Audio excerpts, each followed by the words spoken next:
Damos bienvenida a los hermanos que nos siguen por Zoom y bienvenidos a los hermanos que estáis aquí. El aire no se os ha llevado, así que bienvenidos. Nos vamos acomodando para empezar la reunión de hoy.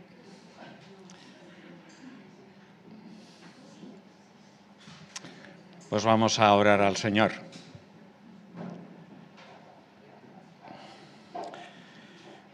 Padre nuestro, te damos gracias porque en tus propósitos de bendición y de salvación nos permites estar juntos de nuevo como Iglesia de Jesucristo, ganada por la entrega de su vida en la cruz. Gracias por juntarnos de nuevo para recordar eso precisamente, para escuchar tu palabra y también para adorarte y bendecirte, en la esperanza de poder estar un día en lo que vas a revelar tú, esos nuevos cielos y nueva tierra.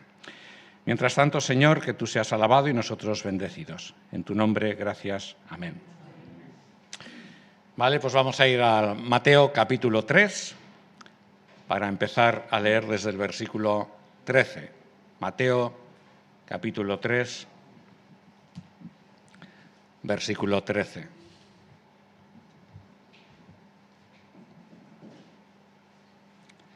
Mateo 3:13.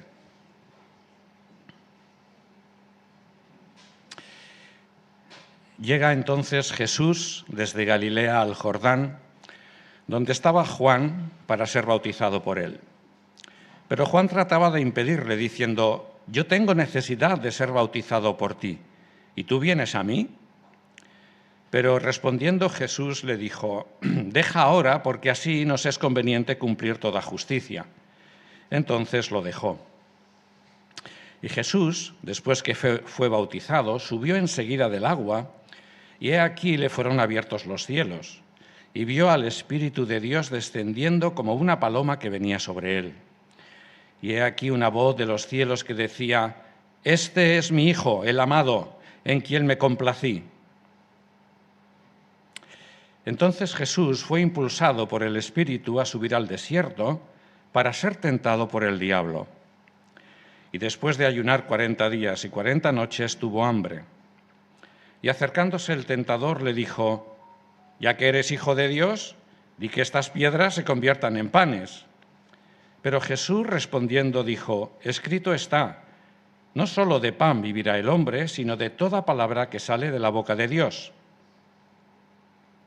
Entonces el diablo lo lleva hasta la santa ciudad, es decir, Jerusalén, lo puso en pie sobre el pináculo del templo y le dice: «Ya que eres hijo de Dios, échate abajo, porque está escrito: a sus ángeles mandará cerca de ti, y en sus manos te llevarán para que tu pie jamás tropiece en piedra». Jesús le dijo: «También está escrito: no tentarás al Señor tu Dios». Nuevamente lo lleva el diablo, esta vez a un monte muy alto, y le muestra todos los reinos del mundo y la gloria de ellos, y le dijo: «Todo esto te daré si te postras y me adoras».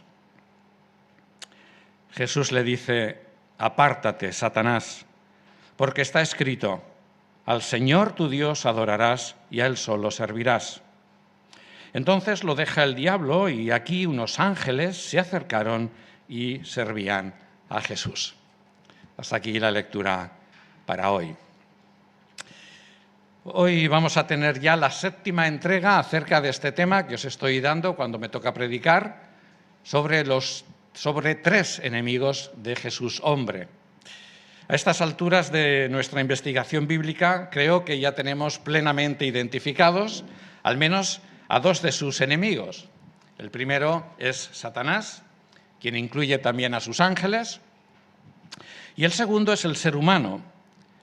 Y aunque también ha aparecido el tercero, que es la muerte, pues todavía nos queda afrontar este último enemigo de forma más particular, y esto lo haremos más adelante. Aunque, como veis, si seguís esta serie de mensajes, los 3 enemigos siguen apareciendo casi en cada sesión. Si recordáis, estamos viendo este tema, o estamos presentando este tema, de forma panorámica y desde el punto de vista de espectadores externos que contemplan delante de nuestro, como si fuese una pantalla de cine, o por decirlo de alguna manera, ¿verdad? Estamos viendo como espectadores externos a grandes rasgos lo que Dios está haciendo, la obra de Dios.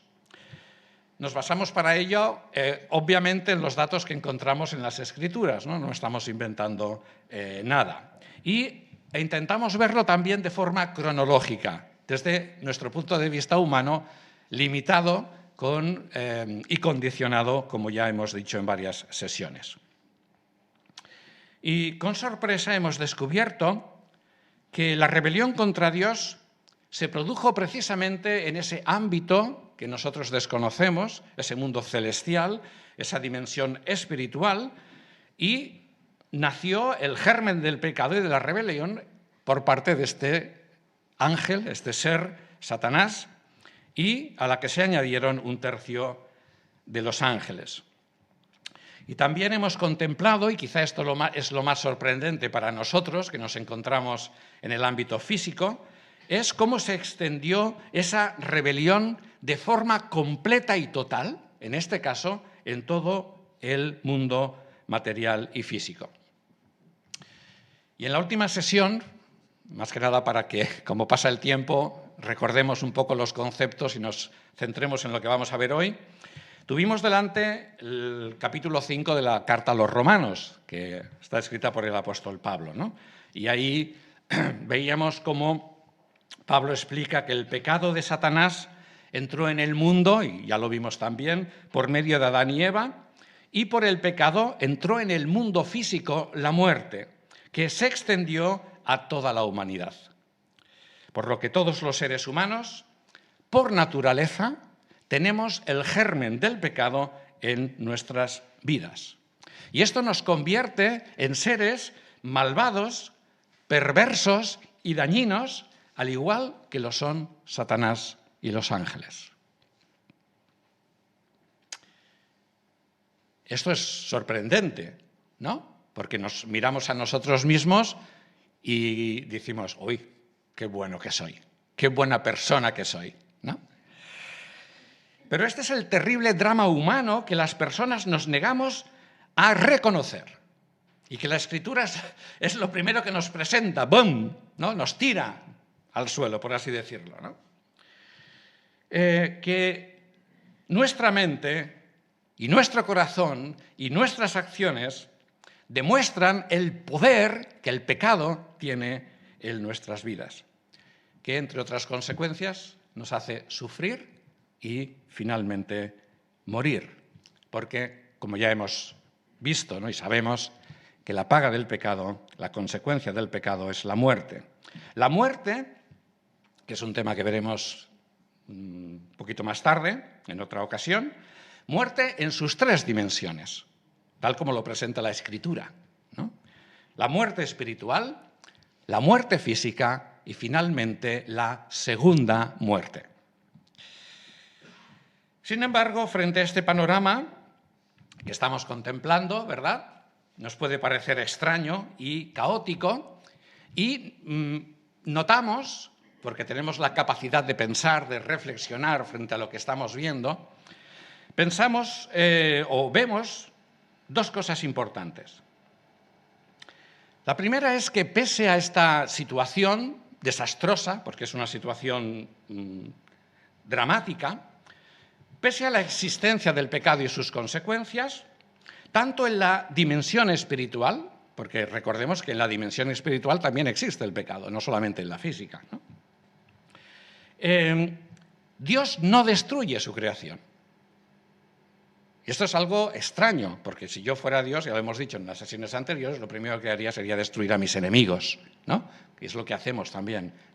¿O acaso no hay guerras, ¿no? ¿Qué hacen las guerras? Porque luchamos los países unos contra otros, porque aquellos son nuestros enemigos, ¿no? Dios no hace eso. Mantiene toda su creación activa. Y eso sorprende.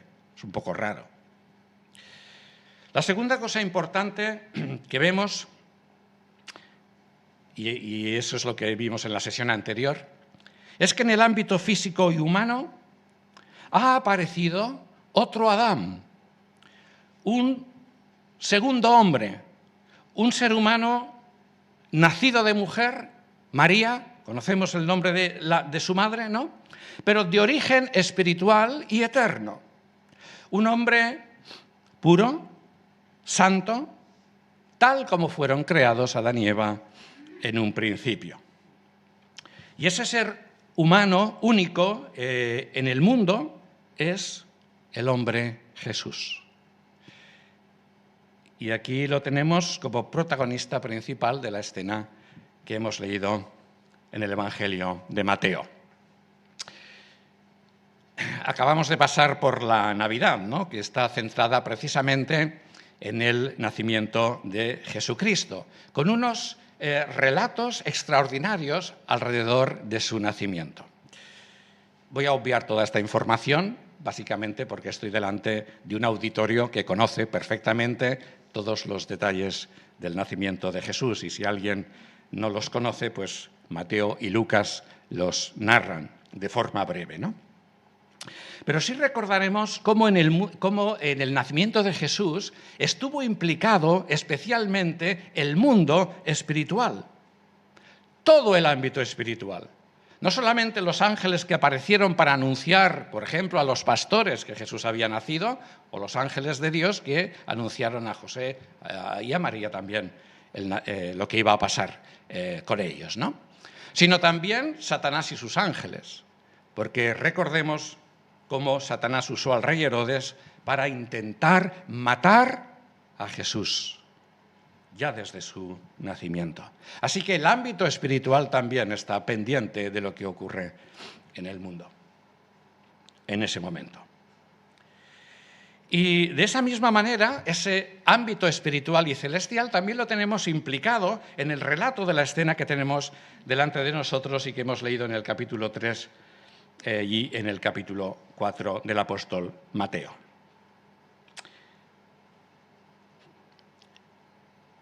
Como espectadores, aparte del nacimiento de Jesús, hemos visto, lo menciono para que lo tengamos en cuenta, también cómo Lucas hace una muy breve mención de cuando Jesús tenía 12 años, ¿verdad? Cómo se pierde, se había celebrado la Pascua en la ciudad de Jerusalén y había muchísima gente. Y Jesús se quedó hablando con los doctores de la ley, ¿no?, mientras sus padres ya iban de regreso con la multitud y de repente se dan cuenta de que no tienen a Jesús. ¿Dónde está Jesús? ¿Dónde está Jesús?, ¿no? Vale. Aparte de ese detalle, y de los pocos que tenemos del nacimiento, pero importantes, la Biblia no nos dice absolutamente nada del resto de los años que Jesús estuvo viviendo.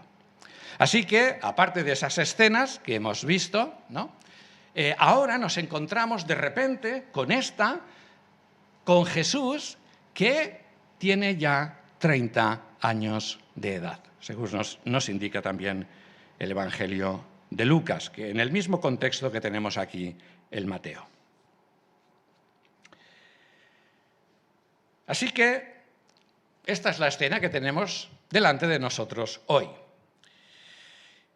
Otro detalle que hay que tener en cuenta es que todo este contexto, todo este relato, mejor dicho, está ubicado en un contexto histórico determinado que lo hemos de tener en cuenta, ¿no?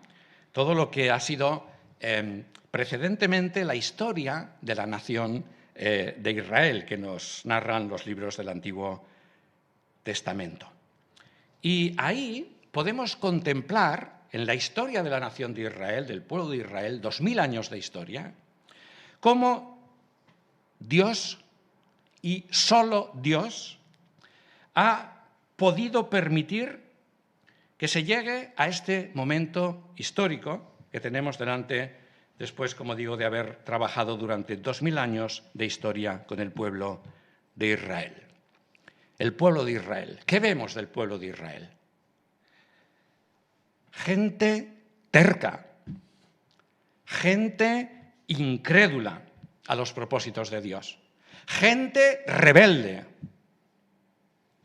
Un pueblo tan malo y pecador como cualquier otro de la historia humana. Y este es el valor que tienen los relatos bíblicos cuando nosotros vamos a ellos, ¿no? Que nos presentan lo que es la realidad del ser humano, no maquillan la triste realidad de lo que somos. Seres detestables y malignos, en rebeldía contra Dios, enemigos de Dios, como lo son Satanás y sus ángeles, igual. Mateo 3:13. Llega entonces un ser humano de nombre Jesús desde la región de Galilea al río Jordán, donde estaba Juan el Bautista bautizando. Y Jesús viene a ese lugar para ser bautizado también por Juan. Voy a obviar la importancia de este personaje que tiene como precisamente precursor de Jesús, ¿no? Y en este Evangelio lo encontramos en el capítulo 3, versículos 1 al 12. Juan el Bautista y Jesús en este momento ya se conocían, pero bueno, hay un detalle que quizá pasa más desapercibido y es que tenían un parentesco entre ellos, ¿no? Sus madres, Elizabeth y María, eran primas, así que Juan y Jesús serían, si no he calculado mal, porque a mí esto se me da fatal, primos segundos, ¿no? Pero bueno, vivían en regiones diferentes, ¿vale? Pero tal como vemos en el versículo 14, cuando Juan el Bautista ve venir a Jesús para ser bautizado por él, lo primero que hace es oponerse. Porque sabe que Jesús no necesita ser bautizado como respuesta al mensaje de juicio que Juan el Bautista estaba anunciando en ese tiempo. Hemos leído en el capítulo 3 y versículo 14 que Juan el Bautista le dice a Jesús una frase importante: yo tengo necesidad de ser bautizado por ti, Jesús. Ahora, ¿por qué le dice Juan a Jesús estas palabras? ¿No era Juan el Bautista un profeta de Dios? ¿No era el importante Elías, anunciado en el Antiguo Testamento, precursor de Jesús? Juan el Bautista dice estas palabras al Señor porque era consciente de que en realidad, como ser humano, era enemigo de Jesús. Fíjate. María, la madre de Jesús, era enemiga de Jesús. Lo siento por el catolicismo romano. José, el padre postizo, vamos a decirlo así, de Jesús, era enemigo de Jesús. Los fariseos, hombre, estos eran los enemigos, eran enemigos de Jesús, pero los discípulos también, como seres humanos. Toda la humanidad somos Satanás, adversarios de Jesús. Otra cosa distinta es el trato de misericordia y tolerancia que Dios tiene con todos sus enemigos, también los espirituales, en el desarrollo de sus propósitos que precisamente vemos reflejados de forma contundente en la aparición de este hombre que es Jesús, que lo tenemos delante de nosotros. Incluso trataría a sus discípulos de amigos, ¿no? Y eso que cuando murió el Señor, ¿verdad? Todos huyeron, así que ya ves qué amigos eran, ¿no? Muy bien.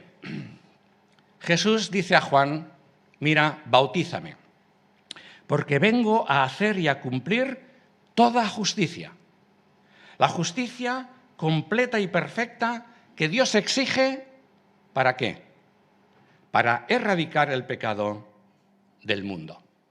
Por eso leíamos en la sesión anterior, en Romanos 5:18, ¿no? En contraste con el primer ser humano, con Adán, que desobedeció a Dios.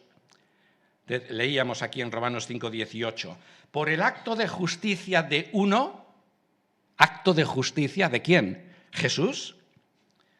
vino la justificación debida a todos los seres humanos. ¿Y por qué motivo? Lo veíamos en la sesión anterior. Ya que Jesús murió, ¿por quién murió Jesús?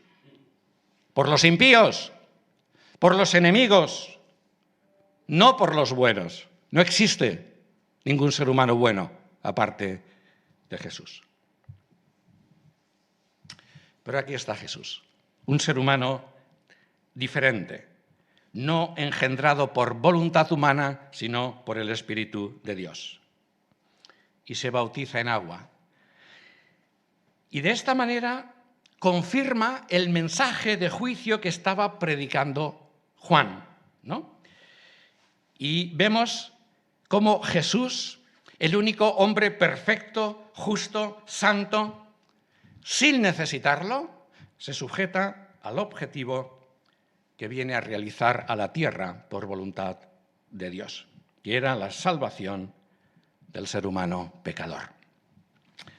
Así que hemos leído en el versículo 16 que Jesús, después que fue bautizado, subió enseguida del agua y he aquí le fueron abiertos los cielos. ¿Qué quiere decir esta frase? Pues que la dimensión espiritual, invisible al ojo humano, se abrió, se manifestó para Jesús. Y vio, ¿qué vio? Vio al Espíritu Santo que venía sobre él y lo vio en forma corporal, nos dice Lucas. Y además, desde esa dimensión, se oyó una voz. No se vio a nadie, pero se oyó una voz que dijo: este es mi Hijo, el amado, en quien me complací. Una revelación del mundo espiritual. ¿Y quién se revela aquí? Se revela la deidad. Tenemos al Espíritu de Dios descendiendo como una paloma que venía sobre Jesús.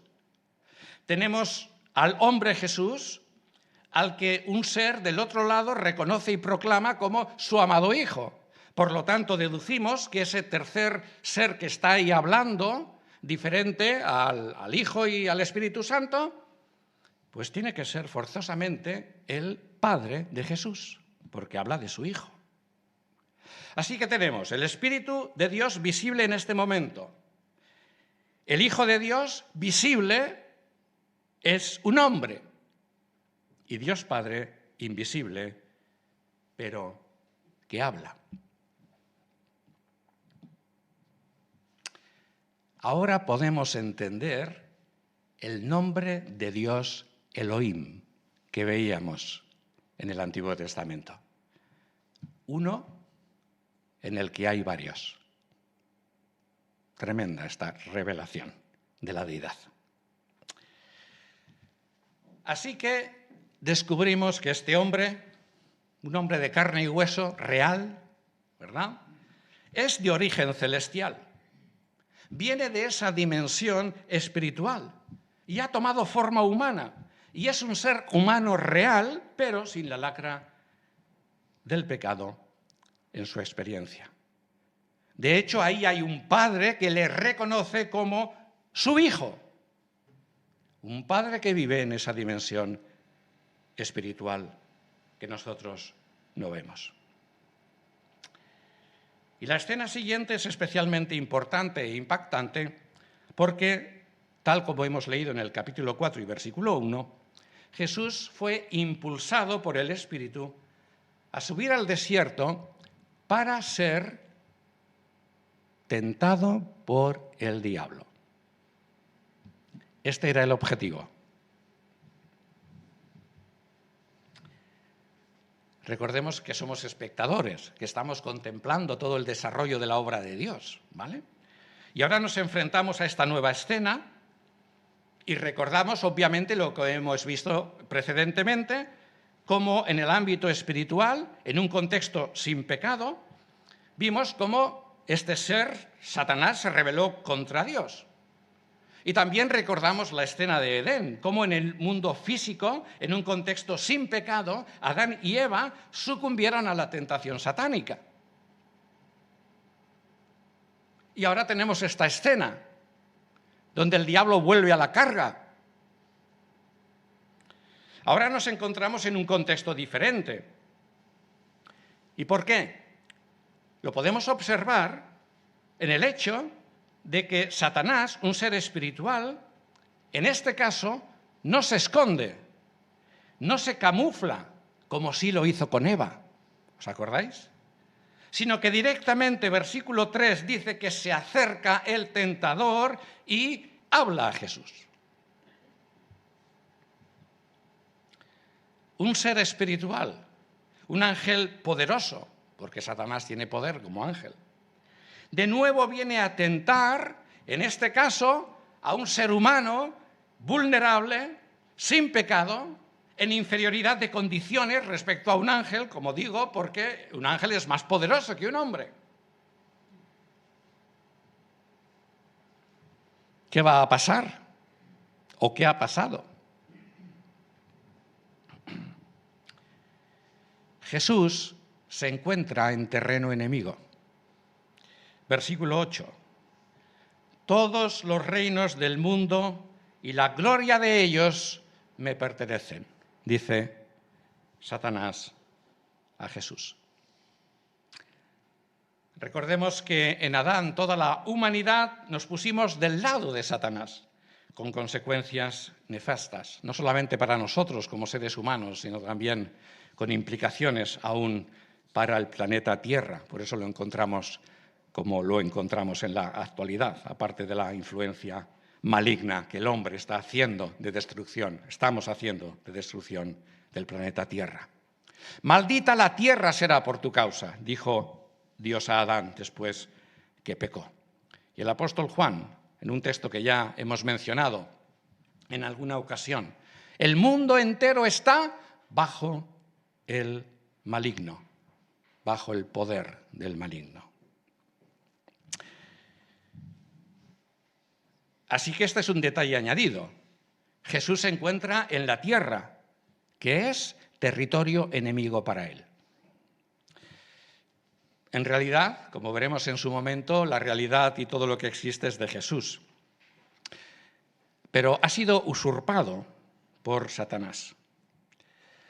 Esa autoridad que Dios dio al hombre sobre el mundo físico en el huerto de Edén, el hombre, Adán y Eva, se la entregaron a Satanás. Así que de nuevo nos encontramos aquí a un ser humano sin pecado, puro, Jesús, frente a su enemigo. ¿Qué va a pasar?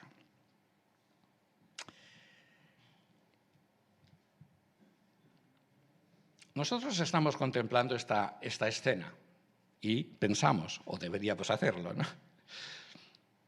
Aquí hay algo que no nos cuadra, sobre todo si consideramos precisamente todo lo que Juan el Bautista ha dicho acerca de la venida de Jesús. Vamos a hacer un repaso rápido. ¿Qué viene a hacer el hombre Jesús a la tierra? Capítulo 3 y versículo 2. Lo primero que pedía Juan el Bautista a la gente es que se arrepintiera. Es decir, que tuviera una actitud de atención y de humillación delante de Dios. ¿Y esto por qué? Pues el motivo lo dice en el versículo 2. Porque el reino de los cielos, el gobierno de Dios, se ha acercado. El gobierno de Dios irrumpe de repente en terreno enemigo. ¿Y cuál es el objetivo? Conquistarlo. O reconquistarlo, mejor dicho. ¿Y cómo lo va a hacer? Versículo 3. Preparad el camino del Señor, haced llanas sus sendas. Esta es parte de una cita de Isaías capítulo 40 y versículo 3. Isaías vivió y escribió este libro 700 años antes de esta escena, ¿no?, que estamos viendo. Si nosotros fuésemos a Isaías capítulo 40 y repasásemos el contexto de la cita, veríamos que allí se dice claramente que es Dios mismo el que viene a la tierra. donde entre otras cosas será manifestada su gloria, dice Isaías. Y el significado de este anuncio, de esto que va a pasar, para Juan el Bautista estaba muy claro. Versículo 7. La ira de Dios sobre el mundo es inminente, porque el mundo es terreno enemigo. Los hombres somos enemigos de Dios.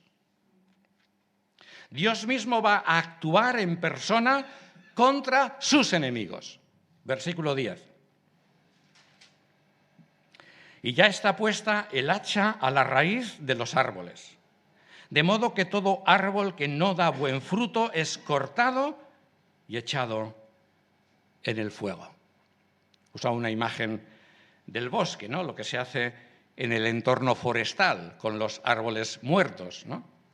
Aquí se habla de raíz, se corta de raíz, se talan y se queman. Ese era el mensaje de Juan el Bautista. Versículo 11. El que viene después de mí, dice Juan el Bautista, que es Jesús, os bautizará con Espíritu Santo y fuego. ¿Y qué hará Jesús? ¿Qué hará este que viene? Final del versículo 12. Recogerá su trigo en el granero y quemará la paja en fuego inextinguible, que no se apaga. Y esta frase nos recuerda a las palabras de Jesús que vimos en aquella parábola del trigo y la cizaña, que fue el texto que tuvimos delante en la primera sesión de esta serie. Así que todas las imágenes, todo el mensaje que Juan el Bautista estaba predicando giraba precisamente en la inminente o el inminente juicio de Dios sobre el hombre. Dios mismo va a venir en persona para imponer su gobierno en territorio rebelde. Y esto no nos cuadra con la escena que tenemos delante, porque vemos que llega un hombre, el hombre Jesús, que viene andando desde Galilea al Jordán, donde estaba Juan, para ser bautizado por él, como hemos visto. ¿Se equivocó Juan de mensaje? ¿Se equivocó Juan el Bautista de persona? Hubo un tiempo que lo dudó, si lo recordáis, que fue cuando estaba en la cárcel, fue a preguntar si realmente Jesús era el que estaba esperando o quizá vendría a otro, ¿no? No. Juan el Bautista era portavoz de Dios y se limitaba a transmitir literalmente y precisamente el mensaje fiel que Dios le daba para predicar al mundo en este momento.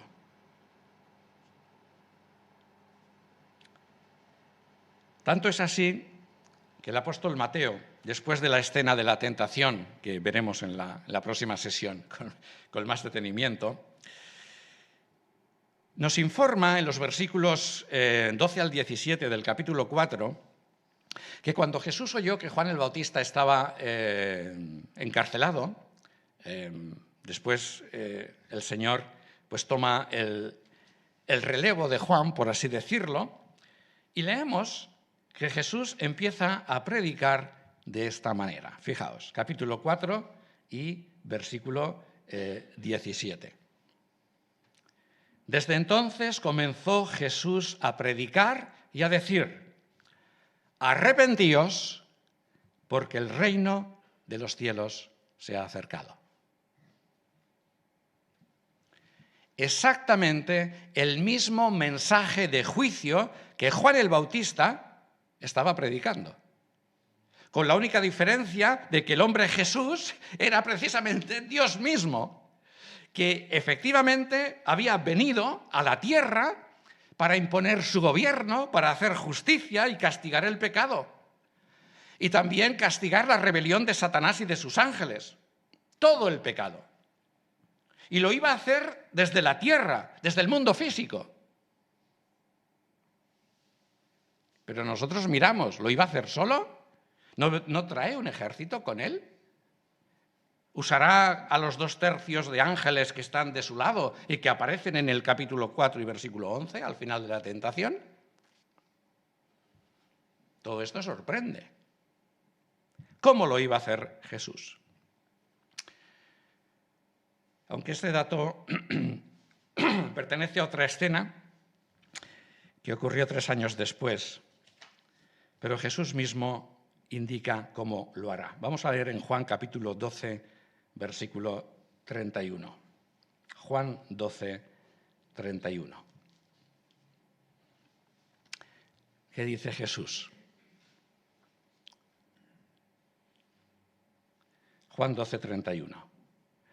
Ahora es el juicio de este mundo.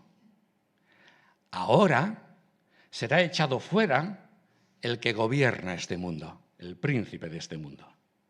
Y yo, dice Jesús, cuando sea levantado en alto sobre la tierra, a todos atraeré a mí mismo. Esto decía, dando a entender de qué clase de muerte iba a morir.